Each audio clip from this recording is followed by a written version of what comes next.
In today's video, we'll be discussing the United Nations. The UN is a complex organization that is often misunderstood and seen as a single entity. It is actually a family of organizations consisting of various agencies, programs, commissions, and more. The UN today addresses virtually every international issue, from peace and security to health and nutrition. At the heart of the UN is the Security Council, which is responsible for maintaining international peace and security. However, this is just one part of the UN and does not represent the entirety of the organization. The UN is made up of 193 member states, each with its own agendas and interests, which are supported by a large body of civil servants.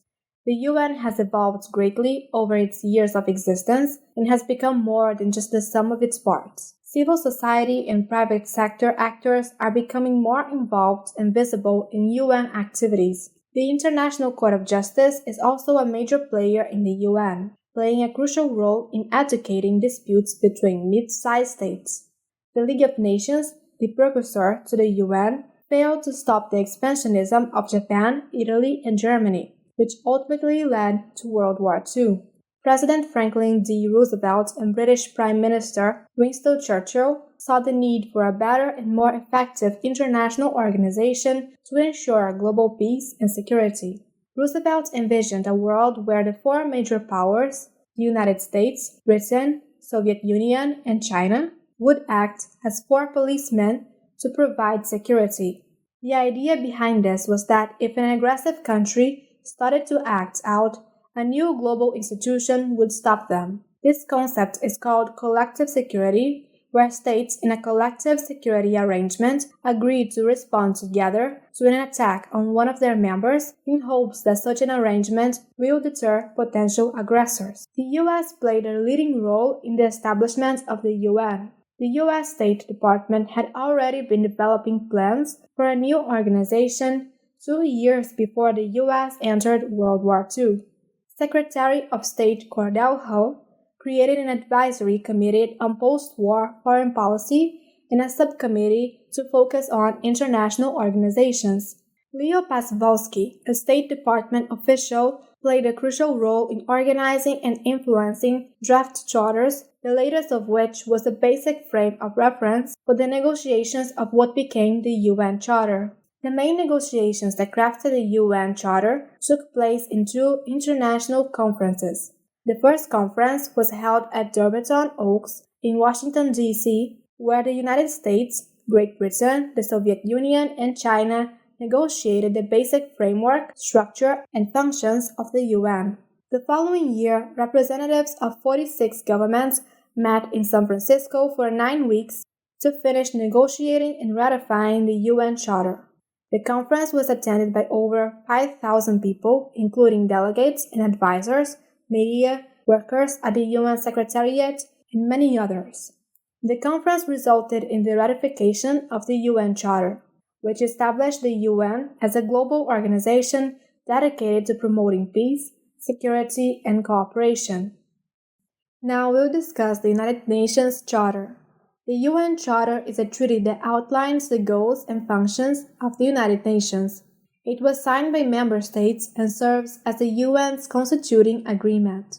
The main purpose of the UN, as stated in Article 1, is to maintain international peace and security, develop friendly relations between nations, achieve international cooperation in solving global issues, and promote respect for human rights and fundamental freedoms. The signatories of the UN Charter agreed to several key principles, including the sovereign equality of all members, settling international disputes through peaceful means, refraining from the use of force against other states, and ensuring that the UN does not interfere in matters within the domestic jurisdiction of any state. The United Nations is made up of 6 major organs, including the Security Council, General Assembly, Economic and Social Council, Secretariat, International Court of Justice, and Trusteeship Council. Each of these organs has a specific role to play in the functioning of the UN. The Security Council is often referred to as the realist heart of an organization with a liberal mission, and it is one of the key features of the UN.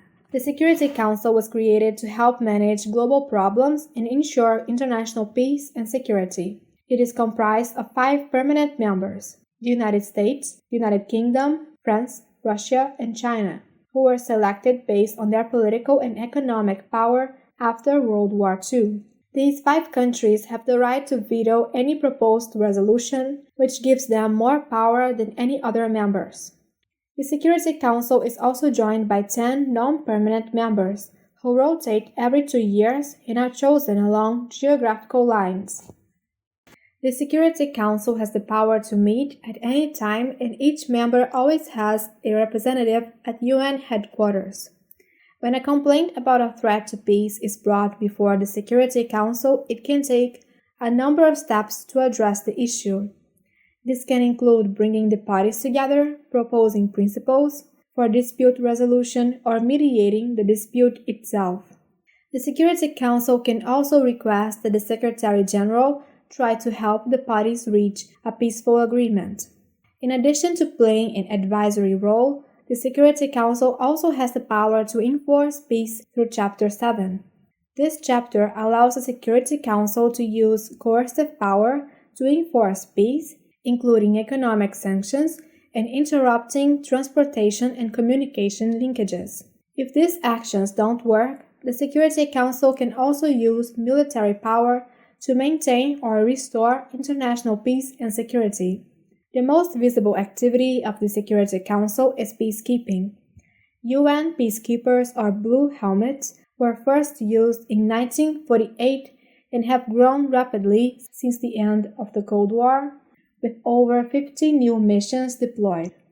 The General Assembly is a unique place where the world's governments come together to deliberate and express the general opinion of the world community. The General Assembly is a forum where issues related to international peace and security can be discussed. It can bring issues to the attention of the Security Council and make recommendations to UN member states and the Security Council.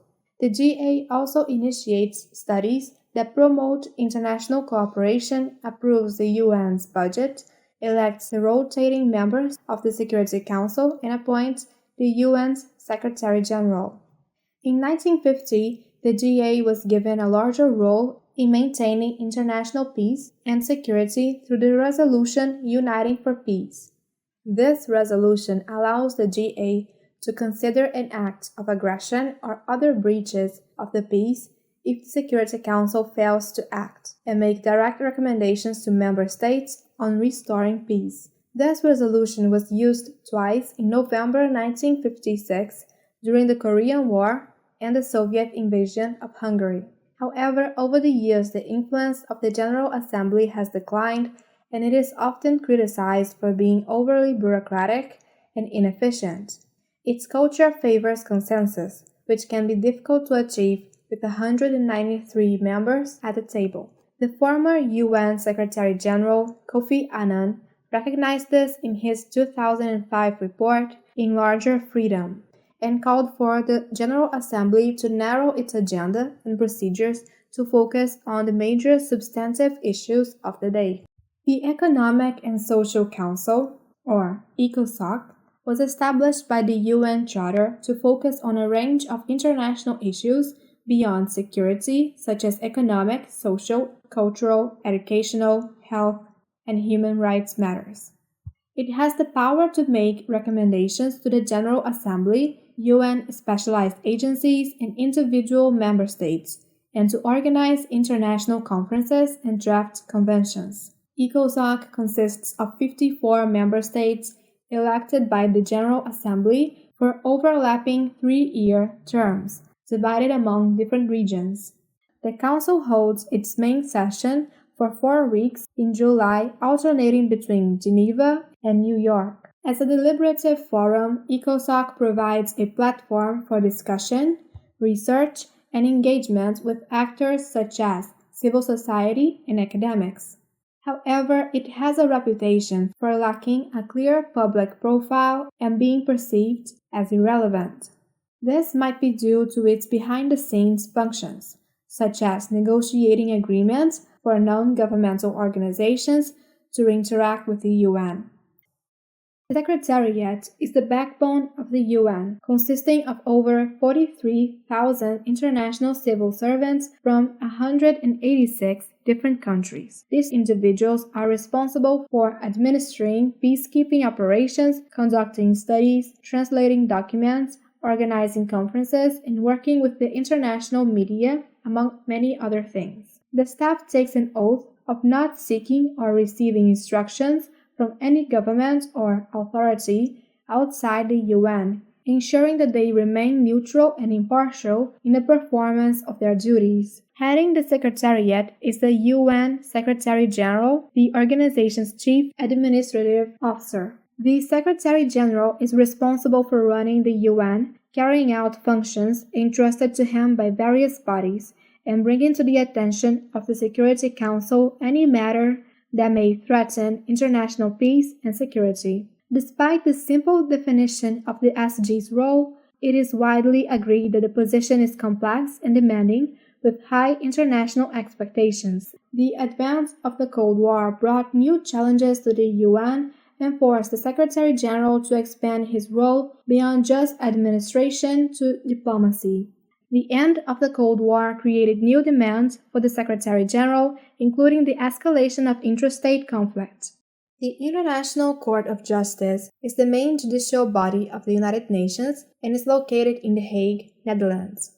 It is the only one of the 6 main UN organs that is not located in New York City. The ICJ has 2 main functions: to resolve disputes between member states and to offer advisory opinions to the UN and its specialized agencies. It is a revolutionary idea in a world of realpolitik, where states with disputes can go to a neutral body for resolution.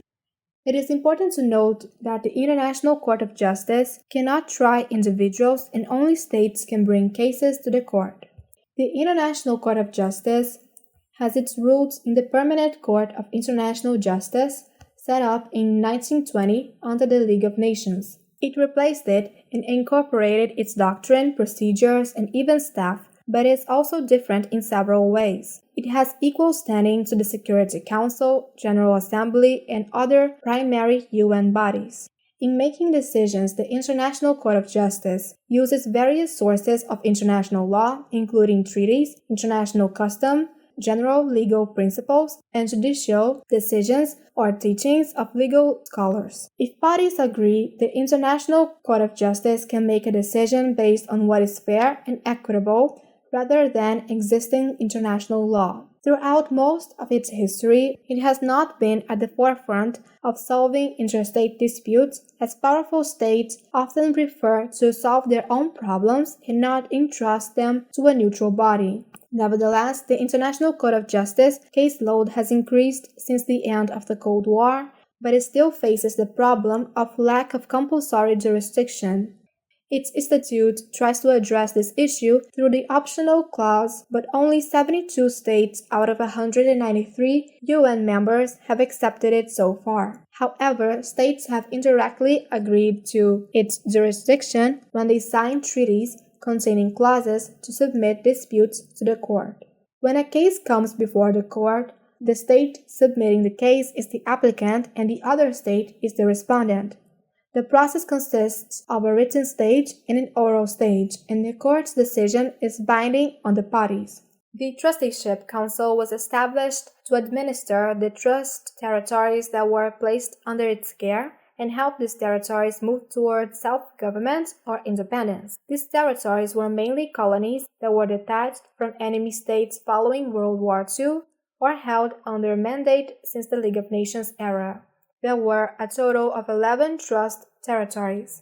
The Trusteeship Council completed its job in 1994 when the last trust territory, the Trust Territory of the Pacific Islands, Palau, became independent. This is a rare instance of an international institution fulfilling its mission and going out of business. However, the Trusteeship Council still exists on paper. One reason is that removing it requires amending the UN Charter, which lays out the Trusteeship Council's role in Chapter 13. Amending the Charter quickly gets bogged down by contentious politics, as there are many other aspects of the Charter that some states would like to change. and others would like to keep the same. It's worth noting that the activities undertaken by the Trusteeship Council still exist, but not under its auspices. In conclusion, the Trusteeship Council was an important international institution that played a crucial role in the post-World War II era. Although it no longer exists in practice, its legacy lives on through the continued efforts of the UN to support territories in their journeys towards self-government and independence. The United Nations has a vast network of agencies, programs, funds, and other organizations that work on a variety of international issues, some of which predate the UN itself. Some of these organizations are well known, such as the World Health Organization, UNICEF, and the UN Environment Programme. However, others do important work but are rarely in the headlines, such as the International Maritime Organization. These organizations work on a wide range of issues, including human rights, humanitarian aid, women and children, nutrition, minorities and indigenous people, sustainable development, agriculture, and the prevention of terrorism and organized crime, among others. They carried out a variety of tasks, including bringing states together to sign treaties, monitoring compliance of treaties, providing education and aid, coordinating other states and non-state actors, developing standards, and building networks in specific issue areas. Each organization has its own history, roles, management, and activities, and can be evaluated individually. For example, there is rich literature that evaluates the UN's activities in human rights, the environment, sustainable development, and global health. Today we'll talk about the evolution of human rights and the role of the United Nations in promoting and protecting these rights. According to the UN, human rights are rights inherent to all human beings, regardless of nationality, place of residence, sex, race, religion, language, or any other status. These rights are all interrelated, interdependent, and indivisible. The term human rights is included in the UN Charter, which makes several references to human rights as one of the fundamental purposes of the organization. However, the Charter does not define human rights and does not specify the UN's role in protecting them. In 1948, the Universal Declaration of Human Rights was signed. This was the first attempt by states to specify what the UN meant by human rights. The declaration contained 30 principles that reflected an incredible level of compromise in the negotiation process. After the declaration was signed, members of the UN moved to make the principles legally binding through treaties.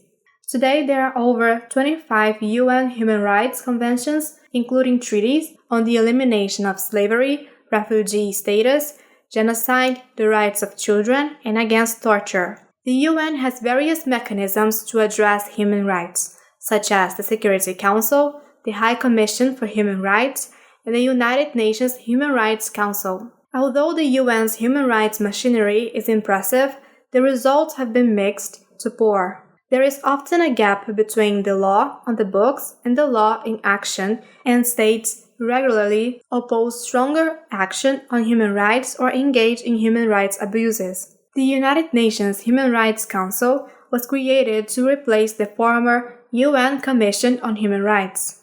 The Council has 47 member states elected by the UN General Assembly with 3-year terms. Some have criticized the Council for focusing too much on condemning Israel and not enough on other countries known for human rights abuses. In conclusion, the area of human rights has seen a great deal of evolution over the years, and the UN has been at the center of the development of human rights law. Although the results of the UN's efforts have been mixed, the organization continues to play an important role in promoting and encouraging human rights. Hi everyone, and welcome to this video about the UN's actions in peacekeeping. In the past few decades, peacekeeping has been one of the most visible and controversial areas of the UN's work. This is due to several high-profile failures, particularly in Bosnia, Somalia, and Rwanda, that have prompted much soul-searching and analysis. In the early and mid-1990s, the demand for peacekeeping rose dramatically. In 1992, there were several large operations, including Cambodia, Croatia, El Salvador, and Mozambique. Although there were many other conflicts, there was a positive feeling that the UN could help resolve them, partly due to the success of the US-led intervention in the Gulf War. Traditional peacekeeping operations during the Cold War had common criteria. The conflicts were between states and not within states. The peacekeepers went in after the fighting was over and with the consent of all parties. They monitored ceasefires and were unarmed or lightly armed, and neutral in the sense that they were not to interfere. The idea was that peacekeepers could help monitor a truce that would allow diplomats to negotiate peace. After the Cold War, many peacekeeping missions became more complex and multidimensional. These second-generation peacekeeping operations had more objectives and involved civilian experts as well as soldiers. Their missions might include collecting arms, reintegrating former combatants,